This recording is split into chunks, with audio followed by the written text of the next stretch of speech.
Today I'm going to show you how to create two different looks using the Wet n Wild palette Comfort Zone. This is actually a newer version of it. They've actually changed the formula and added some shadows, so let's try it out. First thing that you'll notice is there's two transition shades in this palette, so we're going to start off with the darker of the transition shades on a blending brush and work this over and back in the crease of the eye. Try not to blend this up too high because I want to take the second transition shade and use this to blend out the first one. So what we basically have here is a mid-tone blended out with a fade shade, and this will give us a beautiful soft fade in the crease.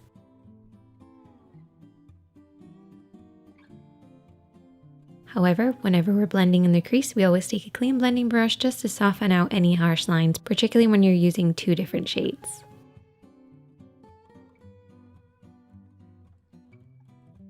Next, we're going to take the dark purpley pink tone, and this actually went on really dark. I did not expect it to be so black. It looks more kind of purpley pink in the palette, but it went on really nicely. But I did have to then take my blending brush just to soften out any harsh lines because it was almost too compact that it didn't give me that nice fade. So I went back in with my dirty blending brush that I used in the crease. And then Pebbles had to just pop in and say hello. I wanted to lighten up this look, so I took a little bit of concealer and I just cut the inner to kind of 2/3 to half of the lid. And while that concealer was still slightly damp, I then took the lighter shade, the lighter pink shade, and I just tapped this over the top of it. But then we had a very harsh line between the light and the dark. So what I took is the first darker transition shade, and I used this as a fade shade. So I tapped this in between the light and the dark and then just blended it into the dark on the outer edge. And that way you end up with a softer sort of effect from light to medium to dark.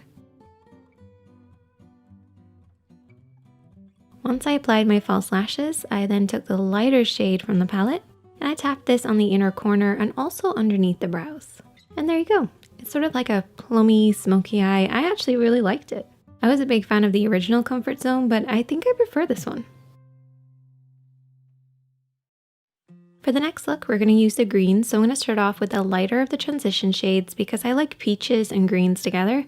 I don't feel like the other transition shade quite works with greens. So we're going to blend this over and back in the crease of the eye. We're then going to take the darker green and apply this all over the lid. So very similar to the first look that we did. Kind of that same concept. But this time I actually cut the center of the crease. And I popped over the green. And basically what we ended up with is a lighter center where the green was going to be really pigmented. And then we blended over everything. So I basically cover the lid in this one shadow, and the center is going to look really green and the edges are going to look a little darker green. So you're going to have slightly different tones. Finally, I finished off with the green shade, working this underneath the eye. I'm not usually such a fan of green, but I kind of liked this one. I feel like it's a very universal green that would suit a lot of people's complexion. Let me know which kind of combination that you've tried, or if there's any other combinations that you love. I really want to try out that kind of bluey tone next, so I'll definitely let you know if I do a video on that, and I'll see you guys in the next one. If you like this video, give it a thumbs up. If you're new here, hit subscribe, and check out the other videos on the screen.